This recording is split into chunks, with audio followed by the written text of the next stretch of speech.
क्या हुआ साहब? ये गाड़ी का ब्रेक चेक करना है जरा।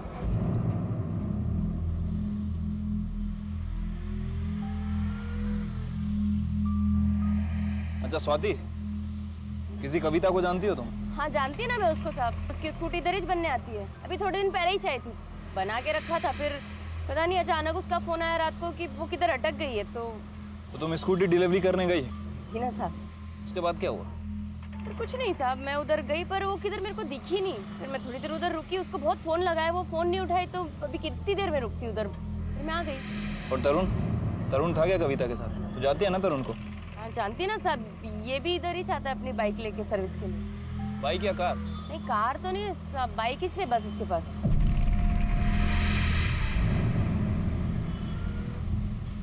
हो गई साहब। Thank you.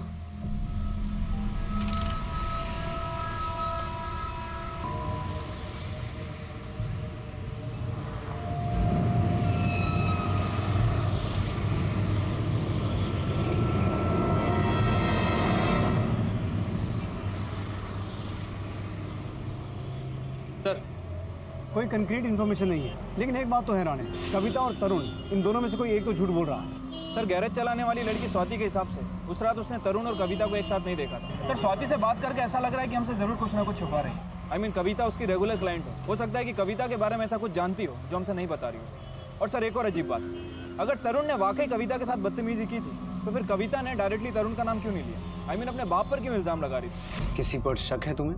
मुझे पापा पे शक है। और तरुण के बारे में उसने जब बताया, जब हमने उससे पूछताछ की। राणे, तरुण के कॉल रिकॉर्ड निकालते हैं। कविता के चरित्र पर कई उंगलियां उठाई जा रही थी, लेकिन क्या उस पर लगे सारे आरोप सही थे, या फिर ये नतीजा था समाज की संकुचित सोच का, जहां एक लड़की के कपड़े उसके चरित्र का मापदंड बन जाते हैं और वहीं आमतौर पर लड़के हंसी तो फंसी जैसी गलत धारणाएं बना लेते हैं। क्या कविता समाज की इसी पाखंडी वृत्ति का शिकार थी, या फिर वाकई में उसका बर्ताव भ्रष्ट किस्म का था? कविता पर हुए हमले का मामला सुलझाने से पहले पुलिस के लिए जरूरी था कि वो कविता के चरित्र से जुड़ी गुत्थी को सुलझाएं। माँ, मेरा काजल देखा है क्या? मिल नहीं रहा। ऐसे छोटे कपड़े पहनकर तुम क्या साबित करना चाहती हो? कुछ तो शर्म किया कर। प्लीज आप अपनी बकवास बंद कीजिए। वैसे भी मुझे लेट हो रहा है, मुझे ये सब नहीं सुनना है। तो हम हो गए। इतने कपड़े भी क्यों पहन रखे तूने? ये भी निकाल दे। अरे समझाओ इसे, किसी दिन खुद मर जाऊंगा, नहीं तो इसका गला दबा दूंगा। चल निकल। सर, तरुण के phone triangulation record. Sir record के हिसाब से जिस वक्त कविता पर हमला हुआ, तरुण की लोकेशन आसपास की थी। इनफैक्ट कविता पे हमला होने से कुछ समय पहले तरुण ने उसे कॉल भी किया था। और सर एक और अजीब बात, स्वाति के बयान के हिसाब से स्वाति तरुण को ठीक से नहीं जानती थी, लेकिन फोन रिकॉर्ड के हिसाब से तरुण लगातार स्वाति से बात कर रहा था। सर बिना जान पहचान के इतने सारे कॉल। तरुण को लेके झूठ क्यों बोला?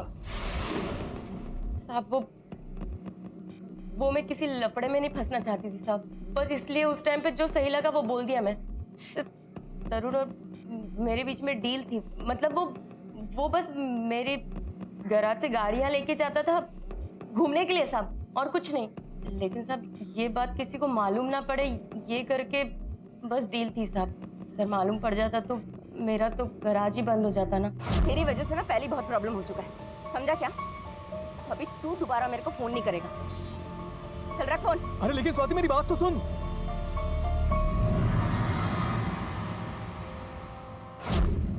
प्लीज सर, प्लीज देखिए, मारिए मत सर, मैंने कुछ नहीं किया। अगर तूने कुछ नहीं किया तो हमसे झूठ क्यों बोला? सॉरी सर, मैं घबरा गया था इसलिए। चल अब सीधा पॉइंट पे आ। उस रात तेरे और कविता के बीच में क्या हुआ था? वही जो कविता ने आपको बताया। फीलिंग्स तो मेरी भी है ना सर। मैंने गुस्से में उसे वहीं आधी रात को सड़क पर उतार दिया और मैं चला गया वहां से। और स्वाति, उसे इतने कॉल्स क्यों किए तूने?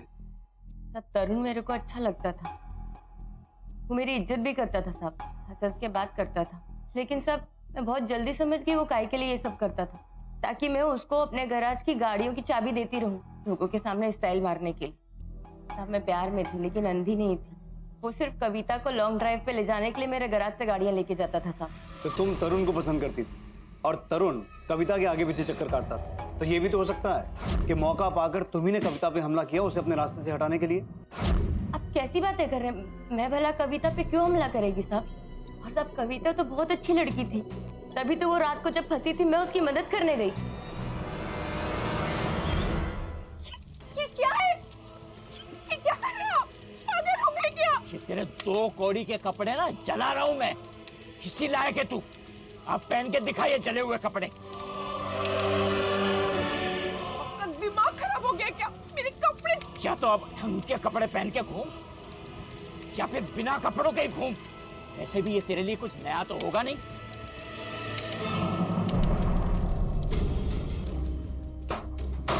ये क्या कर रही है कविता? बस इनफ मॉम, बहुत हो गया ये ड्रामा। हर रोज आप लोग का एक नया ड्रामा। मैं जा रही हूँ, मुझे नहीं रहना यहाँ। पागलपन मत करो कविता, कभी तो बात को समझा करो। और इतनी रात को तुम कहाँ जाओगी? लौटकर यही आना है ना? नहीं, कहीं भी जाऊंगी, मर जाऊंगी पर यहाँ वापस नहीं आऊंगी। दम घुटता है मेरा। उसके खुले विचार और छोटे कपड़े। बहरहाल जल्द ही ये मामला कितना भयानक मोड़ लेने वाला था, इसका अंदाजा खुद पुलिस तक को नहीं था।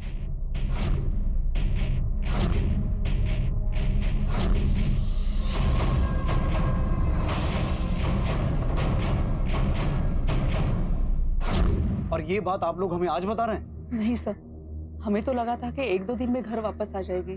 छोटा सा ही झगड़ा था, लेकिन इसका मतलब ये नहीं कि वो हमेशा के लिए घर छोड़कर चली जाएगी। आप ठीक कह रही हैं, लेकिन हर फैमिली की बेटी पर हमला नहीं होता है।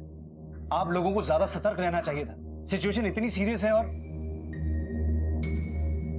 एनीवेज, आप लोगों की आखिरी बार बात कब हुई उससे? उसी रात को जब वो घर छोड़कर चली गई थी। सर वो अपनी स्कूटी पे गई थी। उसका फोन ट्राई किया? सर तभी से स्विच ऑफ आ रहा है। सर प्लीज कुछ कीजिए, उसे ढूंढ लाइए। सोच सोच के ही डर लग रहा है। एक तो पहले ये सब कुछ हो चुका है और अब तो ये अचानक से नया। राणे सर, कविता की फोटो हर जगह सर्कुलेट करवाओ। हर एक पुलिस स्टेशन को अलर्ट करो। स्कूटी की डिटेल्स इनसे ले लो और कविता के मोबाइल की लास्ट लोकेशन ट्रेस करो। उसे ढूंढना बहुत जरूरी है। हो सकता है वो हमलावर उसे फिर से नुकसान पहुंचाने की कोशिश करे। ओके सर, आइए।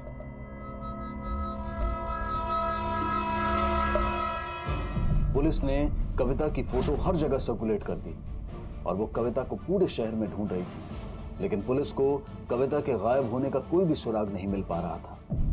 सर, ये तरुण की बातें अभी भी भरोसे के लायक नहीं लग रही।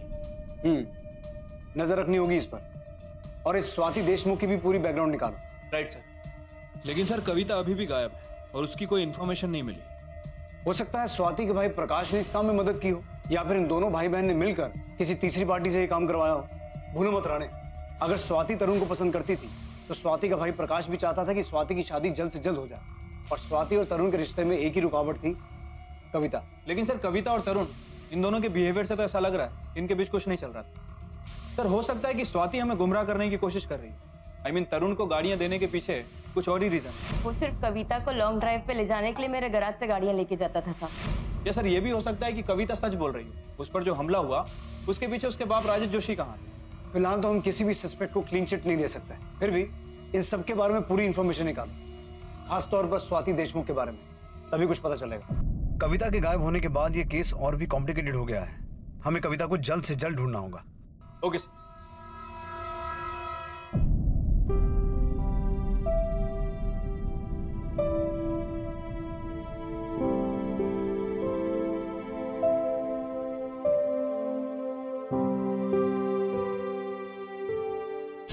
स्वाती, काय झालंय?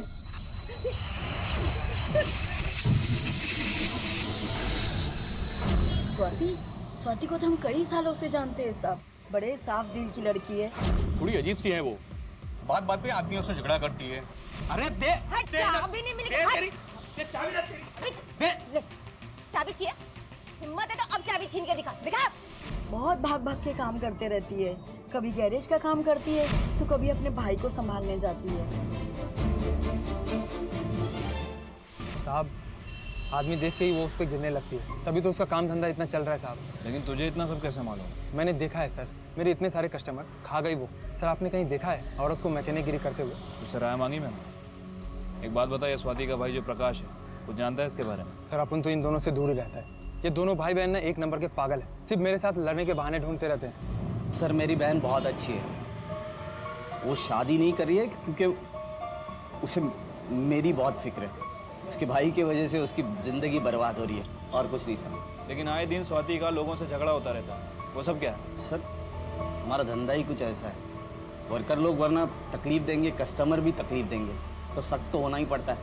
हाँ स्वाति सख्त है, पर वो किसी को चोट नहीं पहुंचाएगी, और कविता को तो कभी नहीं, वो तो हमारी रेगुलर कस्टमर है। सर मुझे ऐसा लगता है कि ये सब जेम्स ने किया होगा। सर वो जेम्स था, वो कविता की और बहुत गंदी नजरों से देखता था, बहुत बार देखा था मैंने।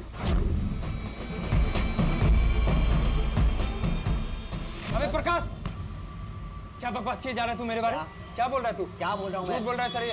सर मैं झूठ नहीं बोल रहा हूँ, मोहल्ले को पूछ लीजिए, बहुत गंदी नजरों से देखता है। सर मैंने कुछ नहीं किया सर। मैं बोल रहा हूँ। तमाशा नहीं चाहिए तुम्हारा।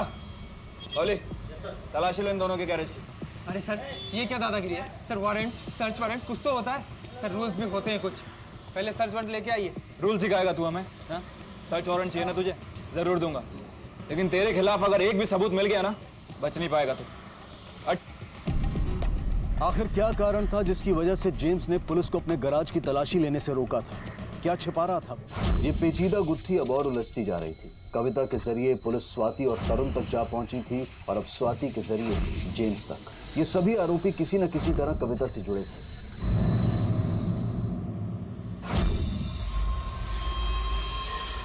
जेम्स, सर्च वारंट चाहिए था ना तुझे? ये ले। अगर बोली तलाशी लो। अरे क्या कर रहे हो सर? सर धंधे का टाइम है। खड़ा रहे।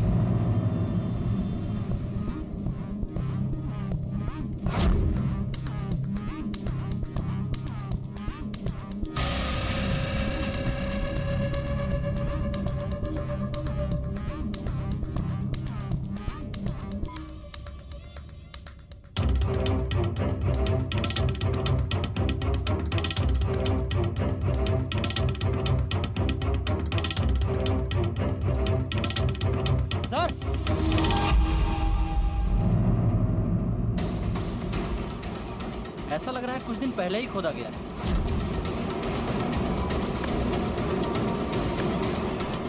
एक मिनट।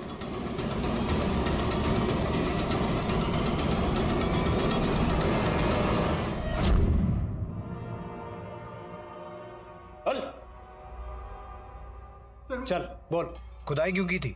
क्या छुपाया था? सर मेरे को कुछ मालूम होगा तो बताएगा ना सर। ए नौटंकी, झूठ बोलना बंद कर, समझा? शक तो तुझ पे जब से है जब से हमें पता चला तूने कविता को छेड़ा है। अब सच बोल। सर छेड़ा किधर है सर? वो ओनली बात करने को ट्राई किया था सर। ओ कविता मैडम, अरे कभी हमारी भी सर्विस ट्राई करो ना। सर गॉड प्रॉमिस सर, उसके साथ मैंने कुछ रॉन्ग नहीं किया सर। सर जो कपड़ा इसके गैरेज के पीछे मिला था और जिस दिन कविता गायब हुई थी, ये कपड़ा उससे मैच नहीं होता। सर वो कपड़ा कुछ महीने पुराना है। लेकिन कुछ तो है जो ये हमसे छुपा रहा है, कुछ बड़ा। ये जितना सीधा बन रहा है उतना सीधा है नहीं। इतनी आसानी से अपना मुंह नहीं खोलेगा। इसके खिलाफ हमें ही सबूत जुटाने होंगे। फिलहाल तो इसे जाने दो, लेकिन इस पर नजर रखो। इसकी पल पल की मूवमेंट का हिसाब चाहिए मुझे। Okay sir.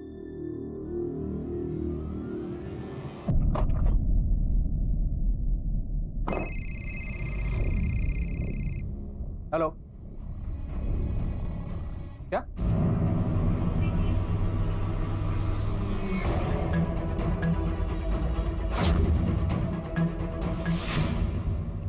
लवली, गाड़ी में जो फाइल है लेकर आओ। Okay sir.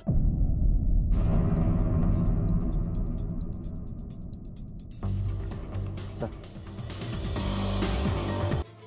पोस्टमार्टम रिपोर्ट के हिसाब से बॉडी किसी फीमेल की है। उम्र तकरीबन 23 से 24 साल के आसपास है और मरे हुए 6 से 7 महीने बीत चुके हैं। सर रिपोर्ट के हिसाब से उसके सर पर किसी हेवी मेटल चीज से हमला किया गया।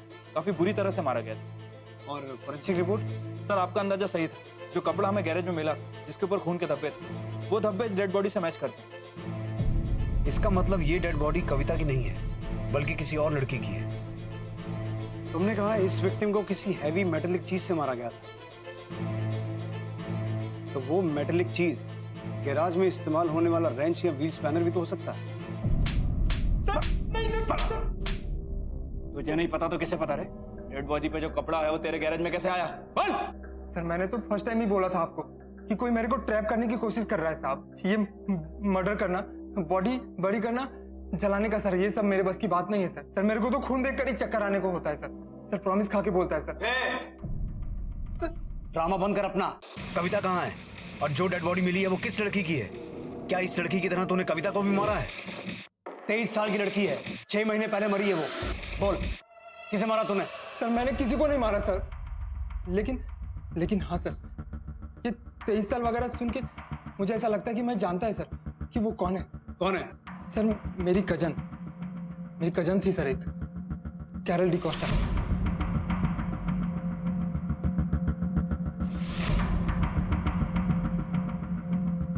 सर पिछले 6 महीने से वो भी मिसिंग है सर। सर हो सकता है ये वही हो सर। उस वक्त मैंने कंप्लेंट भी फाइल किया था सर, लेकिन कुछ पता नहीं चला साहब। राणे साहब, ये जिस लड़की की बात कर रहा है उसकी फैमिली की डिटेल लो इससे और कांटेक्ट करो उन्हें। Okay sir. कविता को गायब हुए अब 3 दिन बीत चुके थे।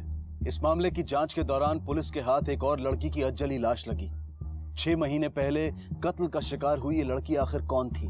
पूछताछ के दौरान पुलिस के सामने आया एक और चौंका देने वाला सच, जब जेम्स ने पुलिस को अपनी गुमशुदा बहन कैरल के बारे में बताया। क्या कविता पर हुए हमले का इस मामले से कोई लेना देना था? कौन थी ये कैरल और उसका क्या संबंध था कविता के साथ? सर मिसेज डिकोस्टा ही हैं। कैरल डिकोस्टा की माँ? हाँ जी सर। ठीक है, राणे और मिसेस डिकोस्टा को अंदर भेजो। Okay sir. तो आपने कैरल की गुमशुदगी की रिपोर्ट फाइल नहीं की थी? सर मालूम ही कहा था कि वो मिसिंग है। हमको तो यही था कि वो किसी लड़के के साथ भाग गया, उसका अफेयर है किसी के साथ, शादी मनाया और रह रहा होगा कहीं। वो तो 6 महीने के बाद जब आप लोगों का फोन आया तब हमको मालूम पड़ा कि। क्या आप कविता को जानती हैं या कैरल से कभी उसका नाम सुना हो? नहीं सर। ये कह रही हैं कि इन्होंने कोई मिसिंग कंप्लेंट दर्ज नहीं कराई और हमारे पास भी ऐसी कोई कंप्लेंट फाइल नहीं है। तो फिर जेम्स ने ऐसा क्यों कहा कि कैरल की मिसिंग कंप्लेंट फाइल हुई थी? कैरल डिकोस्टा पिछले 6 महीने से वो भी मिसिंग है सर। कंप्लेंट भी फाइल किया था सर। जेम्स को मालूम था, लेकिन वही तो हमको बताया कि कैरल का किसी के साथ अफेयर है और वो भाग गया। तो फिर जेम्स ने हमसे झूठ क्यों कहा?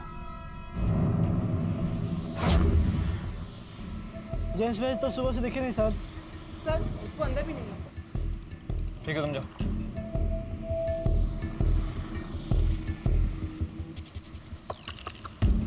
हेलो सर, मैंने जेम्स के गैरेज और घर दोनों जगह तलाशी ली, लेकिन वो कहीं नहीं मिला। डैम इट, रेड अलर्ट जारी करो उसके नाम का। और सुनो राणे, उसके गैराज में जितने भी भारी औजार हैं सबको जब्त करो। हो ना हो कैरल को मारने के लिए उनमें से किसी एक का इस्तेमाल किया गया है। उन्हें फोरेंसिक जांच के लिए भेजो। Okay sir.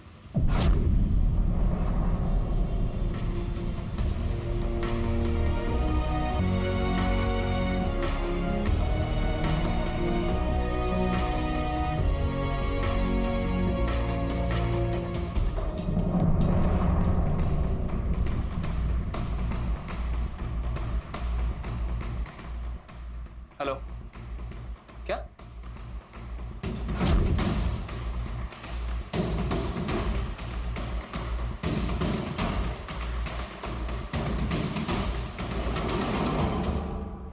बोलिए, तो कविता की स्कूटी लग रही है।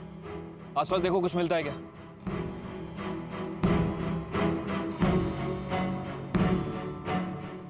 सर ये बैग और मोबाइल।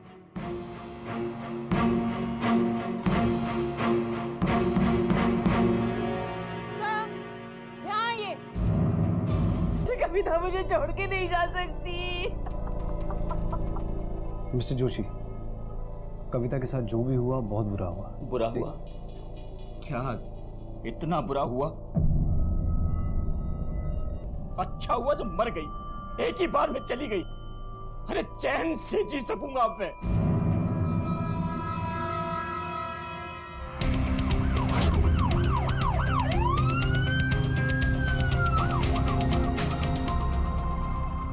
अरे गाड़ी काय को स्टॉप कर दिया यार, चल ना। आगे नाका बंदी है साहब। तो पीछे लेना, पीछे भी गाड़ी है ना। ए, पकड़ इसको।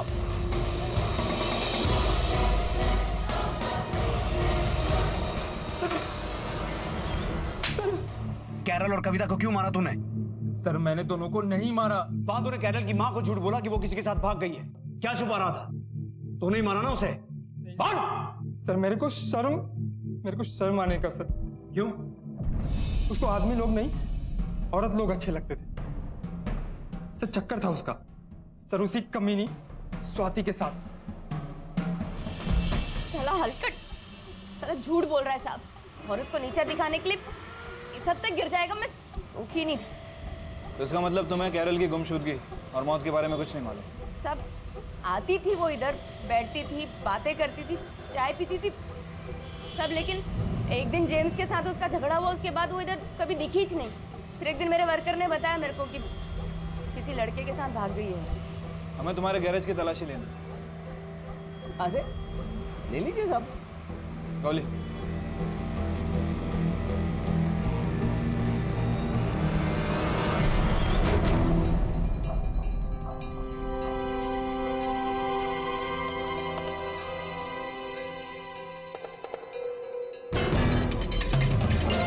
सर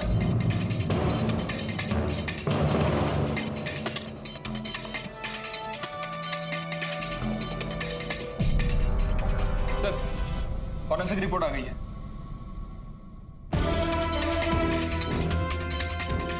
लेके आओ ओके सर। सर, दादा तुम अभी तक यहीं बैठी हो? तुम घर जाओ, तुम्हारे भाई ने अपना गुनाह कबूल कर लिया है। उसी ने कैरल डिकोस्टा का मर्डर किया है। जाओ तुम घर।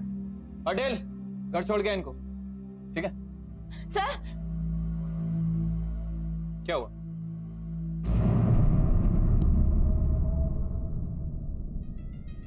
सर दादा ने कुछ भी नहीं किया, उन्होंने तो बस कैरल की बॉडी दफनाने में मेरी मदद की थी सर। दादा और मेरा कोई हाथ है ही नहीं इसमें।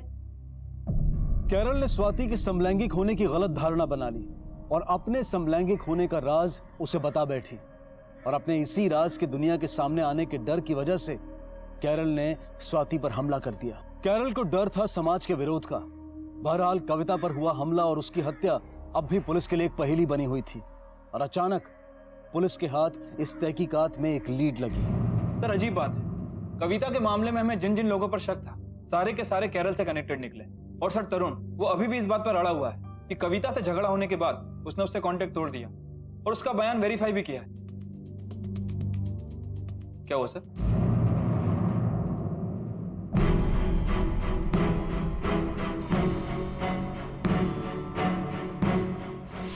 माँ बालकनी में देर रात तक किसी का वेट कर रही थी। अपनी बेटी का वेट कर रही है? नहीं।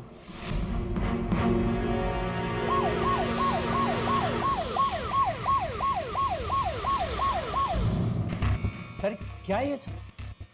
आप लोगों ने तो जैसे मेरे खिलाफ पहले आपने मुझ पे इल्जाम लगाया और फिर अब मेरे बेटे पे, और तू चुपचाप क्या खड़ी है? बोल इनसे कि हमारा बेटा ऐसा कुछ नहीं कर सकता। कुछ नहीं बोलेंगे। कुणाल जोशी, मुझे कुछ स्टूडेंट्स ने बताया था कि उसका किसी के साथ बहुत बड़ा झगड़ा हुआ था, राइट? मेरी गलती थी सर, मैं चिढ़ा रहा था उसे, वो उसकी बहन को लेकर। बहन के बारे में क्या? वो हम लोग घूम रहे थे तो एक लड़की दिखी सर, और कुणाल ने उसे छेड़ा। क्या मजा आया यार कॉलेज में। ये वो देख क्या माल है ब्रो। ये क्या सही पीस है यार। हे सेक्सी, नॉनसेंस इज दिस। तू अपनी बहन के साथ अबे अपनी बहन को चेक। मैंने वो बात फैला दी सर, और उस दिन से सबने कुणाल को चिढ़ाना शुरू कर दिया, और उस दिन उसे गुस्सा आया तो लड़ाई हो गई। कौन सी रात की बात है? बोलिए, दोनों वारदातों के वक्त कुणाल कहाँ था, क्या कर रहा था? घर पर नहीं था, दोनों भी बार। अरे क्या बोल रही है तू? तुझे कुछ पता भी है? मिस्टर जोशी, आप चुप रहिए, बोलने दीजिए उन्हें। कुणाल घर पर नहीं था तो कहाँ था? पता नहीं,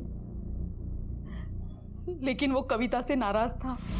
जब वो घर वापस आया तो उसके कपड़े पर खून था। और इतना सब कुछ जानते हुए भी आप चुप रही। अभी कहाँ है कुणाल? कहाँ छुपा के रखा है उसे?